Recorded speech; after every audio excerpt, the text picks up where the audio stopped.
안녕하십니까? 사랑, 희망, 생명을 전하는 복음방송 진리의 뜰입니다. 자, 이제 오늘은 60장 새나라의 율법입니다. 오늘 사건은요, 지난번에 예수님께서 나사로를 살리시고 사내들인 회의에서는 국가적으로 어떤 결정이 내려졌습니까? 이 사건 때문에 백주 대낮에 나사로를 부활시키신 이 사건은 다시 말해서 예수님이 일개 인간 초라한 나사렛 출신의 그저 시골 출신의 젊은이가 아니라 하나님께서 보내주신 신성을 가지신 메시아라는 가장 뚜렷한 증거임에도 불구하고 성령께서 그들의 마음속에 역사하시는 성령의 음성을 거절했을 때 그 당시에 최고의 지성인들이 모여 있었던 사내들인 회의에서 국가적으로 예수님을 죽이고자 하는 그 결정을 내리는 나사로의 사건이 하나의 결정적인 의미를 제공했던 것을 보게 됩니다. 그래서 예수님께서는 그날부터 예수를 죽이려고 했기 때문에 예수님을 이제 뭐 하려는 거예요? 사내들인 전체 국가적으로 예수님을 죽이려는 체포령이 내려졌기 때문에 예루살렘에 있으면 죽는 거예요. 그렇지 않겠습니까? 지도자들이 체포령을 내려서 눈에 띄기만 하면 데려다가 쥐도새도 모르게 예수님을 죽이고자 하는 사내들인의 모의가 있었기 때문에 예수님께서는 이제 유대인들 가운데서 드러나게 일을 하실 수 있을까요? 없을까요? 없으셨다는 거예요. 그래서 예수님은 이제 은둔하실 수밖에 없으셨고요. 거기를 떠나서 빈들 가까운 곳인 에브라임이라는 동네에 가서 이제 거기에서 머무르시는 모습을 보게 됩니다. 오늘에 있었던 일은 이제 예수님께서 에브라임이라는 동네에 머무시다가 계속 에브라임에 계시면 되겠습니까? 안 되겠습니까? 안 되겠죠. 다시 6월절이 가까워왔을 때 예수님 어떻게 하셔야 됩니까? 어디로 오셔야 됩니까? 예루살렘으로 오셔야 되겠죠. 왜냐하면 6월절 양이 되셔서 돌아가셔야 되기 때문에. 그래서 오늘에 있는 이야기는요. 언제 있었던 이야기냐면 예수님께서 3년 반의 공생애를 이루지 않으셨습니까? 이제 이게 바로 네 번째 6월절이 예수님께서 6월절 양이 되셔서 돌아가시는 바로 그날이었거든요. 그래서 예수님께서 이제 이 6월절이 가까움에 이제 어디로 가셔야 되냐면 예루살렘으로 향해서 이제 가셔야 되는데 바로 돌아가시기 한 열흘 전쯤에 6월절 한 열흘 전쯤에 예수님께서 돌아가시기 위해서 예루살렘으로 가는 도중에 있었던 이제 이야기입니다. 내가 예루살렘에 가면 죽는다. 이러면 여러분들 내가 죽을 곳을 내 발로 걸어가겠습니까? 이렇게 고개를 막 흔드시는데 사람이 가장 두려운 게 죽음의 공포 아니겠습니까? 이게 테러범들 알카이다라든가 이슬람 세력들이 테러를 하지 않습니까? 저는요 그 사람들이 도대체 어떻게 저렇게 스스로 자살 폭탄 테러를 이런 걸 하는데 어떻게 그런 테러를 할까? 근데 여러분 이 사람들이 제정신으로는 죽음 앞으로 나갈 수 없기 때문에 테러를 하러 나가는 사람들이 대부분 거의 100% 뭐를 하냐면 마약을 한다고 그래요. 그래서 그 암페타민 성분의 고농축으로 되어 있는 마약을 이제 주사를 맞든지 해가지고요. 그 마약에 취해가지고 죽음으로 이제 나간다는 거예요. 그만큼 죽음의 공포는 사람을 너무 두렵게 한다는 거예요. 그래서 여러분들 사형수들이 사형장으로 끌려갈 때 막 다리가 풀리고 막 오줌을 싸고 그런다고 얘기하지 않습니까? 그렇게 흉악하고 강팍한 사람이라 할지라도요. 죽음 앞에서는 누구나 두렵다라는 거예요. 근데 여러분들 예수님은 죽으러 어디를 향해서 가시는 거예요? 예루살렘으로 가시는 거였어요. 예루살렘으로 가시는 길을 예수님의 심정은 어떻게 하셨습니까? 네, 여기 보면 내용이 이렇습니다. 예루살렘으로 올라가는 길에 예수님께서 그들 앞에 서서 가시는데 그들이 놀라고 따르는 제자들은 두려워하더라. 네. 여러분들 6월절이라는 얘기는 이제 죽음의 시점이었고 죽음의 장소인 예루살렘을 향해 가시는 예수님의 심정은 뭐였다는 거예요? 놀랍게도? 평화였다는 거예요. 여러분 같으면 죽음으로 가는데 마음이 평화롭겠습니까? 저는 이렇게 임종을 앞둔 여러 사람들을 많이 보는데요. 죽음 앞에서는요. 정말 두려워하지 않는 사람이 없는 모습을 보게 됩니다. 근데 예수님은 6월절이 가까웠을 때 다시 예수께서는 예루살렘으로 향하여 가셨다. 그런데 예수님은 죽으러 가시면서도 전혀 두려워하지 않으셨는데, 왜냐하면 예수님의 마음속에는 아버지의 뜻과 완전히 하나가 되었기 때문에 하나가 되는 데서 오는 평화가 있었다라는 거예요. 제자들은 어땠을까요? 자기가 죽는 것도 아닌데 예수님이 죽는다니까 어땠을까요? 여기 보면 제자들의 심정은요, 이상한 느낌과 의심 그리고 공포가 엄습하였다는 거예요. 똑같이 죽음의 길을 향해 가면서 당사자인 예수님에게는 평안이 있었고요. 제자들은 공포와 두려움이 엄습하는 모습을 보게 됩니다. 여러분, 왜 그랬을까요? 이유가 뭘까요? 네, 여러분들 사람의 마음속에 불안과 두려움과 공포가 몰려오는 것은요, 내 뜻과 하나님 뜻 사이가 벌어지면 벌어질수록 마음속에서 들어드는 폭풍이 있다는 거예요. 폭풍은 어떨 때 폭풍이 생깁니까?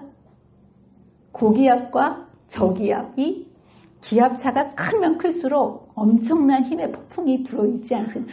바람도 기압의 차가 크면 클수록 큰 바람이 부는 거, 또 낙차가 크면 클수록 엄청난 속도로 물이 떨어지는 것처럼 우리의 뜻과 하나님의 뜻이 다를 때 우리의 마음속에 엄청난 두려움과 평안이 깨어지는 모습을 보게 됩니다. 그래서 여러분들이 인식하셔야 돼요. 내 마음속에 뭔가 두렵고 힘들고 어렵다면 내가 너무 내 뜻에 집착한 나머지 하나님의 뜻과는 멀리 떨어져 있구나.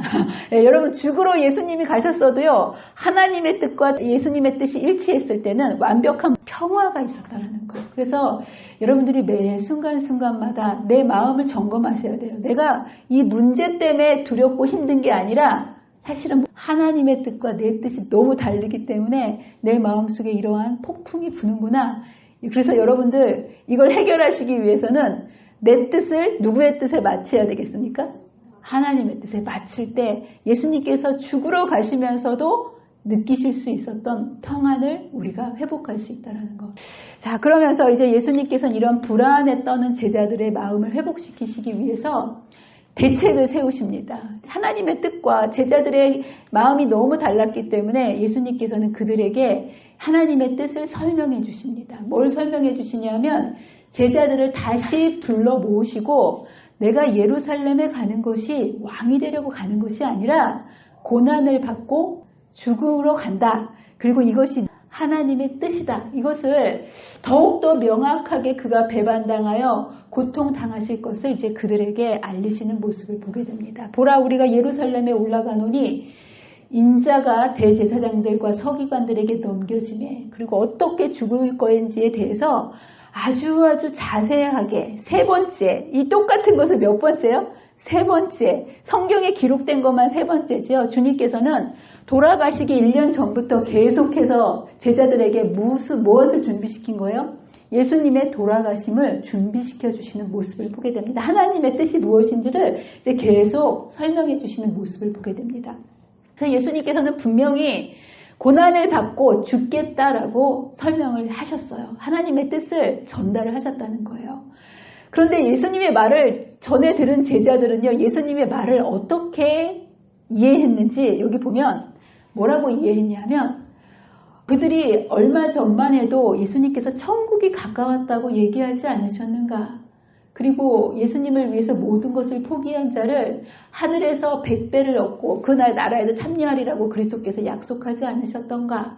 선지자들은 메시아의 통치의 영광을 예언하지 않았던가? 라고 얘기하면서 그들이 믿고 싶은 것만을 믿었다라는 거예요. 이것을 심리학적인 용어로 뭐라고 얘기하냐면 확증 편향이라고 얘기합니다. 사람은요, 자기가 보고 싶은 것만 보고요, 듣고 싶은 것만 듣는다는 거예요. 정말 그렇습니까?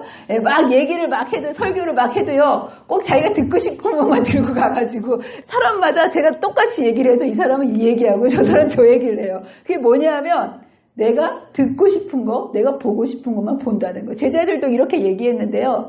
예수님의 말씀을 자신들이 듣고 싶은 대로 받아들이는 모습을 보게 됩니다.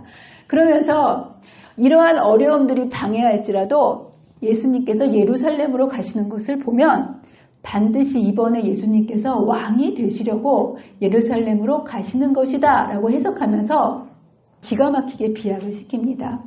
이제 이렇게 얘기하시는 것은 예루살렘에서 왕이 되셨을 때 어떻게 우리들의 충성심을 떠보아서 그 충성심에 따라 자리를 앉히시기 위해서 주님께서 우리의 충성심을 알아보시기 위해서 자신의 고난을 이야기하는 거라 이렇게 해석을 하고요. 정말 기가 막힌 일을 하는 모습을 보게 됩니다. 이 얘기를 내가 죽겠다라고 얘기하는 것을 자신들의 충성심을 시험해 보는 것이고 왕이 되겠다라는 것으로 알아듣고는요. 심지어 세베대의 아들들 요한과 야고보 아니겠습니까? 이 엄마가 오셔가지고요. 청탁을 집어넣는 거예요. 이때도 엄마의 치맛바람이 굉장히 셌나 봐요. 와가지고 여기 보면 세베대의 아들의 어머니들이 와가지고 내가 십자가에 죽겠다라고 하는 예수님한테 뭐를 요구합니까? 예수님께 와가지고 절하면서 구하는 게 있어요. 내가 죽겠다 이런 데 와서 뭘 구하냐면 예수님, 나의 두 아들을 주의 나라에서 하나는 우편에, 하나는 좌편에 앉게 해 주십시오. 이런 기가 막힌 요구를 예수님께 하는 모습을 보게 됩니다. 이들이 예수님께서 말씀하시는 것을 제대로 이해했을까요? 못했을까요? 전혀 다르게 이해를 하고서는 그 하나님의 나라를 세우기 위해서 십자가의 죽음으로써 세우러 가시는 예수님을 세상의 왕국을 세우는 예수님의 모습으로 착각하고 잘못 오해하고 예수님의 왕국을 세우러 가시는 이번에 제 아들 하나는 오른편에 하나는 왼편에 앉혀주십시오라는 이러한 청탁을 하는 모습을 보게 됩니다. 예수님이 기가 막히셨을까요? 안 막히셨을까요? 그래서 예수님이 이렇게 말씀하십니다. 예수께서 대답하여 이르시되 너희가 구하려는 것을 알지 못하는 도다. 도대체 너희도 뭘 구하는 거냐? 내가 마시려는 잔을 너희가 마실 수 있느냐? 물어보십니다. 그랬을 때 이들이 뭐라고 대답합니까? 네, 있습니다. 말할 수 있습니다. 이렇게 얘기해요. 이들이 얘기했던 것은 여러분들 독립투쟁에서 나라를 이렇게 하려면 좀 어려운 것도 같은 동지로서 넘어야 되지 않겠습니까? 자신들이 이제 그런 것쯤은 할 수 있다라고 이제 고백하는 모습인데요. 예수님께서 말씀하신 것은 그게 아니었다는 거예요. 근데 여러분들 이들은요, 할 수 있나이다 이렇게 얘기하지 않았습니까? 자기도 모르는 사이에 하나님의 나라를 위해서 여러분 이 세베대의 아들 한 사람은 누굴까요? 야고보고 하나는 요한 아니겠습니까? 이들의 말대로 야고보는 초대교회가 세워졌을 때 첫 번째 순교자로 주님의 우편에서 그 나라를 세우는 일에 자신의 생명을 바쳤고요. 요한은 마지막 순교자로 끝까지 살아남았지만 살아있는 순교자로서 하나님의 나라를 위해서 쓰임받는 모습을 보게 됩니다. 그들이 원했던 방법은 아니었지만 그들이 할 수 있나이다라는 그런 고백을 통해서 하나님께서는 정말 이들을 그렇게 사용하셨고 이들을 통해서 하나님의 나라를 이루어 가셨는데 이들이 원했던 그것은 아니었다는 거예요. 그래서 예수님은 이렇게 얘기하십니다. 너희가 도무지 구하는 것을 제대로 알지 못한다. 이들이 생각했던 하나님의 나라와 예수님이 세우려고 하셨던 하나님의 나라는 같은 나라였을까요? 다른 나라였을까요? 조금 다른 나라일까요? 전혀 다른 나라일까요? 전혀 다른 나라라는 거예요. 하나님의 나라와 세상의 나라는 전혀 다릅니다. 그런데 많은 이 교회조차도요, 하나님의 백성들조차도 우리가 세상 나라에 너무 익숙해져 있기 때문에 세상 나라가 이루어지는 방식대로 하나님의 나라가 이루어질 거라고 기대하는 이 제자들처럼 우리의 마음속에도 하나님의 나라에 대한 오해가 있다라는 거예요. 그래서 오늘은 하나님의 나라가 어떤 나라이고 그리고 이 나라가 이루어질 때 우리의 삶에 어떤 변화가 이루어지며 이 나라를 통해서 우리의 삶이 어떻게 나아갈 수 있는지를 하나님 나라에 대해서 우리가 하나님 나라의 백성 아니겠습니까? 잘 알아야 되겠습니까? 뭘 해야 되겠습니까? 여러분 대학을 들어가도 대학의 기준에 따라서 입시를 준비하지 않습니까? 우리가 하나님의 나라에 들어가기 위해서는 도대체 그 나라에서 요구하는 나라가 무엇인지 어떻게 갈 수 있어야 되는지 하나님의 나라에 대해서 잘 알아야 되겠습니까? 몰라야 되겠습니까? 잘 아십니까? 근데? 오늘 잘 배우셔야 돼요. 하나님 나라는 도대체 어떤 사람들이 쓰임을 받고 어떻게 통치가 되며 어떻게 이게 이루어져 가는지를 분명히 알으셔서 우리가 이 땅에 살아가지만요. 땅의 백성처럼 살지 마시고요. 하나님의 백성처럼 이 땅에서 살아가시는 저와 여러분이 되시기를 간절히 바랍니다. 그러면 하나님의 나라는요, 일단은요, 어떤 사람들이 높은 지위를 차지할까요? 여러분, 우리나라에서 대통령이 되고 국회의원이 되고 이렇게 높은 지위를 차지하는 사람들은 어떤 사람들이 높은 지위를 차지합니까?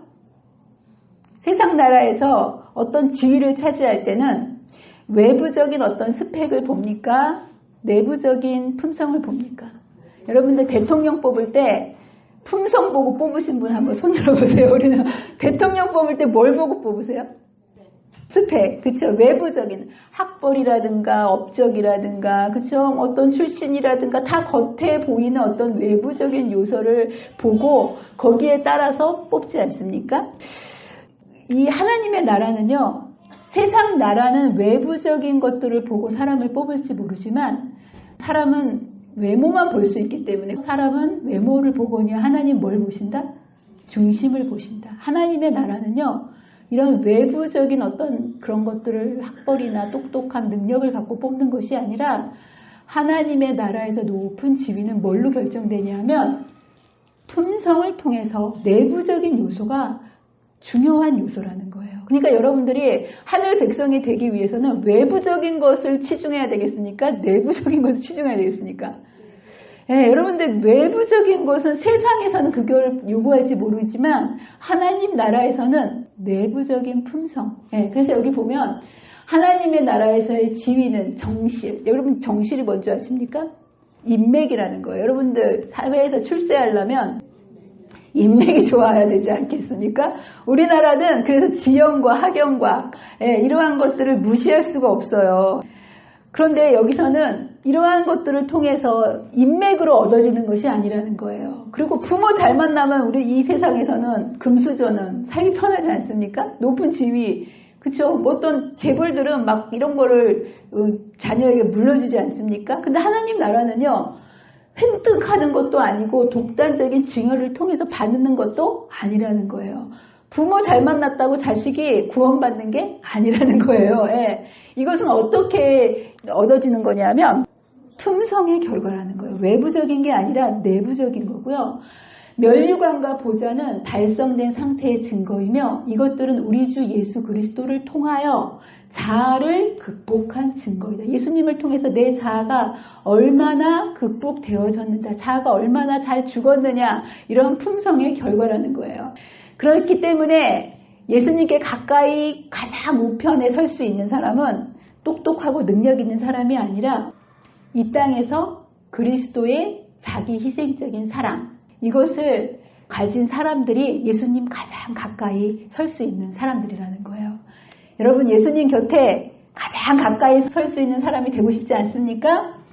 여기 보면 이게 다른 게 아니에요. 능력별이 아니고요. 주님을 바라보고 여기 보면 죽기까지 희생하게 된 사랑의 정신을, 예수님의 정신을 가장 깊이 체득한 자들이 예수님 가장 가까이 서는 자들이라고 이제 여기에서 말씀하고 있습니다. 그러면서 예수님께서도 실제 그 모본을 보여주셨어요. 그러시면서 이기는 그에게는 내가 내 보좌에 앉게 하여 주기를 내가 이기고 아버지 보좌에 함께 앉은 것과 같이 하리라. 예수님께서 이기셔서 아버지 보좌에 딱 앉으셨잖아요. 이긴 사람이 앉는 거예요. 근데 예수님이 이긴 거는 힘으로 이긴 게 아니고 어떻게 이기셨다고 되어 있습니까? 히브리서에 보면 십자가를 참으사 부끄러움을 개의치 아니하시더니 하나님 보좌 우편에 앉으셨다는 거예요. 여러분, 하나님 나라에서는 힘으로 되는 것이 아니라 십자가의 그 낮은 그 정신을 통해서 이기는 거고요. 십자가, 희생과 봉사와 사랑을 통해서 그것이 이기는 거고, 그것을 통해서 하나님 보좌 우편에 앉으신 예수님의 모습을 보게 됩니다. 여러분, 그렇다면 이제 이렇게 그 보좌에 앉으신 사람이 국가를 통치할 때 어떻게 통치할까요? 여러분, 세상은 이 나라를 통치할 때 세상 나라는 뭘로 통치를 할까요? 사람을 통치할 때 뭘로 통치해요? 힘으로 통치하지 않습니까? 사람을 다스릴 때 힘을 가지고 통치를 합니다. 그래서 그 힘이 경제력일 수도 있고요. 뭐 정치력일 수도 있고요. 심지어는 이 군사력을 가지고 가진 나라들이 힘이 아니겠습니까? 그래서 북한이 돈은 없지만 뭐를 잡고 집착하는 거예요? 핵. 힘이 어디서 나오니까? 무기. 군사력에서 나오니까. 그래서 세상에는요, 뭔가 힘이 있어야 다스려지는 나라라는 거예요. 그래서 여기 보면 세상에서 사람들을 다스리는 이 통치의 원칙은 뭐냐 하면 가진 힘을 가지고 약한 자를 다스리고 누르고 압제하는 것이 세상 나라의 법칙입니다. 맞습니까? 국회의원이 되기 전에는 우리 편인 것 같은데요. 꼭 국회의원이 되고 높은 자리만 올라가면 힘을 가지고 어떻게 압제하지 않습니까? 딴 사람이 돼버리는 거예요. 이 세상에는요, 힘을 갖게 되면 그 힘을 가지고 말은 뭐 민중을 위해서 사용했다고 하지만 실제로 그 힘을 갖게 되면 세상을 압제하는 그 힘으로 살아가는 모습을 보게 됩니다. 그래서 예수님께서 그 얘기를 하시는 거예요. 예수께서 불러다가 이르시되 이방인의 집권자들이 그들을 임의로 주관하고 힘을 갖고 마음대로 한다라는 거예요. 고관들이 그들에게 권세를 부리지 않느냐. 그리고 이것이 세상의 법칙이고요. 세력과 부와 교육은 백성들의 이런 것들을 압제하는 수단으로 세상의 힘이 이용되는 모습을 보게 됩니다. 여러분 실제로 이렇게 세상이 돌아갑니까? 예, 이렇게 돌아갑니다. 예. 그런데 여러분 하나님 나라는 그럼 뭘로 다스려질까요? 다스려지는 뭔가가 있어야 되지 않겠습니까? 세상은 힘을 갖고 다스리는데 하나님의 나라는 뭘로 다스려야 될까요? 사랑. 사랑이라는 거예요. 그리고 그 사랑은요. 힘을 가지면 가질수록 그 힘을 가지고 누르는 게 아니라 약한 자를 섬기는 거예요. 그래서 이 말씀하십니다. 세상에는 세상의 정치가들, 힘 있는 자들은 그 힘을 가지고 권세를 부리지만 너희 중에는 그렇지 않을지니 너희 중에 누구든지 크고자 하는 자는 뭐가 돼야 된다고요? 너희를 섬기는 자가 되어야 하고 너희 중에 누구든지 으뜸이 되고자 하는 자는 모든 사람의 종이 되어야 하리라.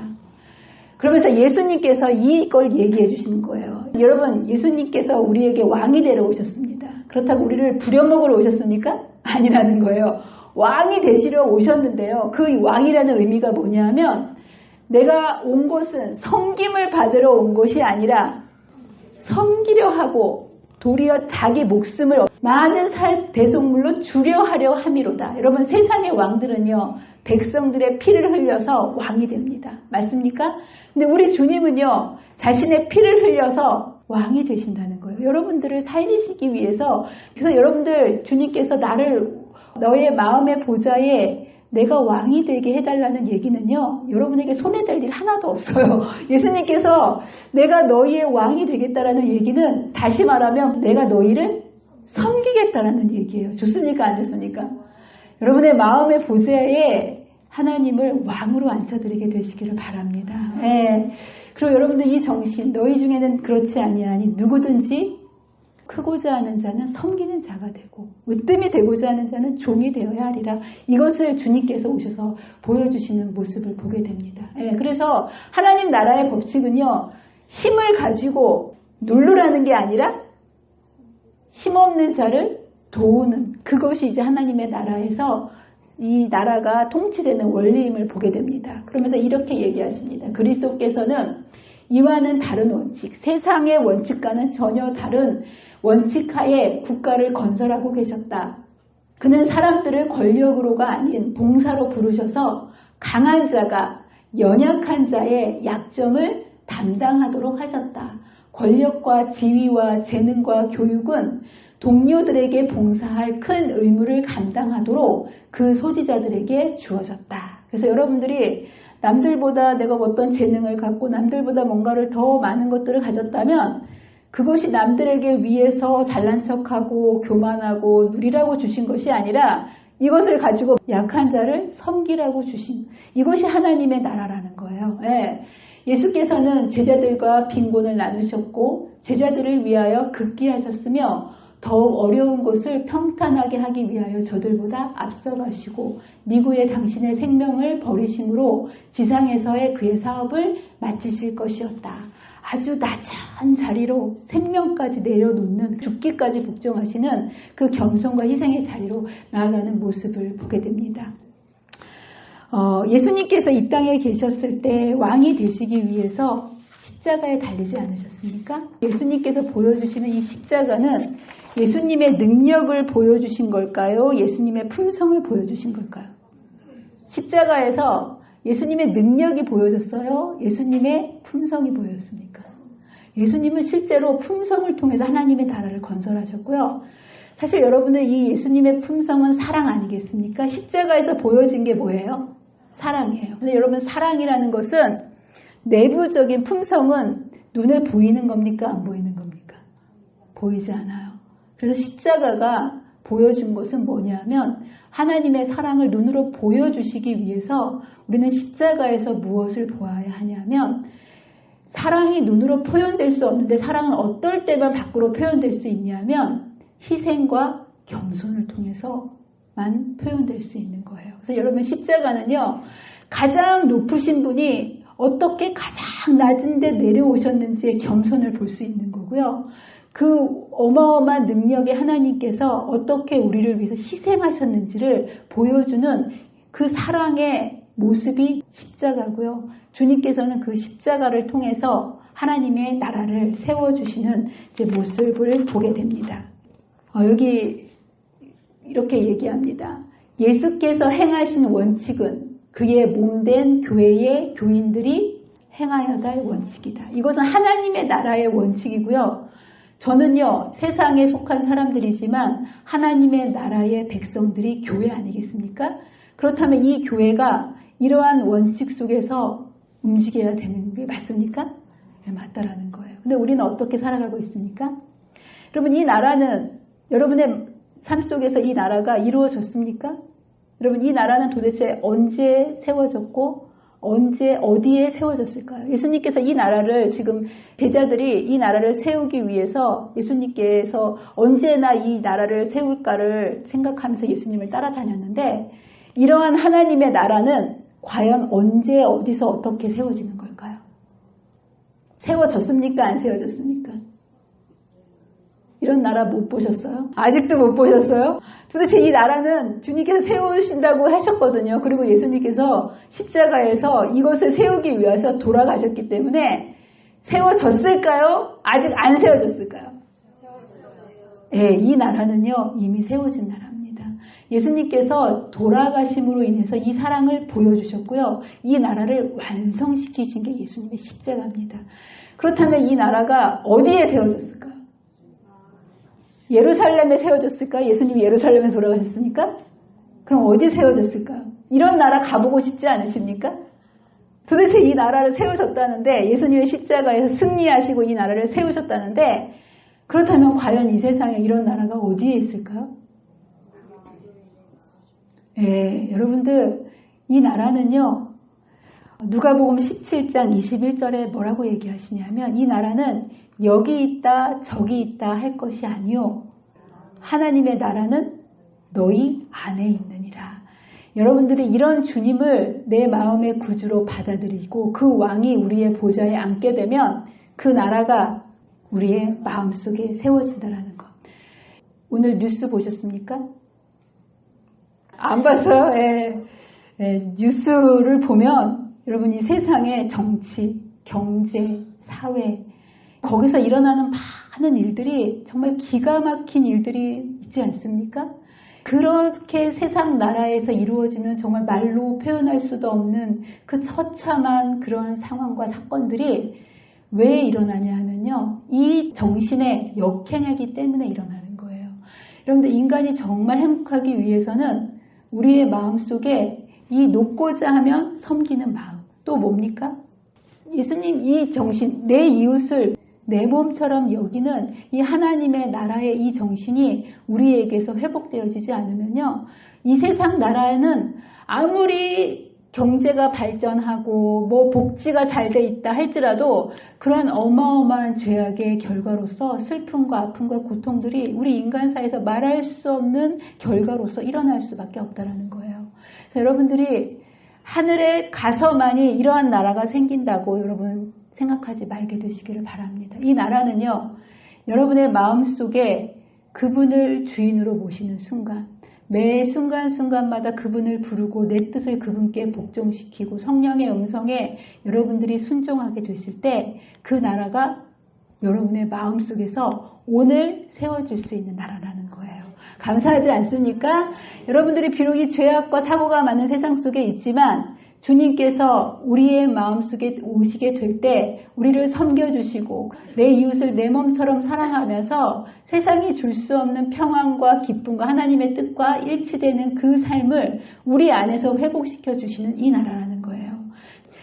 여러분들 만유인력의 법칙이라는 게 있지 않습니까? 법칙이라는 거예요. 여기 보면 교인들이 행하여야 될 원칙, 법칙이라는 것은 만유인력의 법칙이 뭡니까?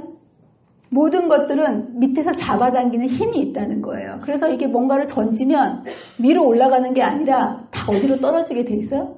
다 밑으로 떨어지게. 아무리 위로 이렇게 하려고 해도 모든 것은 밑으로 떨어지게 돼 있다는 거예요. 우리는 이 법칙 속에 살아갑니다. 맞습니까? 이거를 몰라도 이 법칙 속에 살아갑니다. 그래요, 안 그래요? 이거 모르는 사람도 많아요. 그래도 우리는 이 법칙을 알든 모르든 이 법칙의 지배 아래 살아갑니다. 이것을 믿든 안 믿다. 만유인력의 법칙 안 믿어. 안 믿어. 안 믿어도 이 법칙 하에서 살 수밖에 있습니까? 없습니까? 이거는 만유인력의 법칙 내가 믿든 안 믿든 내가 알든 모르든 사람은 만유인력 법칙 하에서 그 법칙을 벗어날 수가 없는 게 인간이라는 거예요.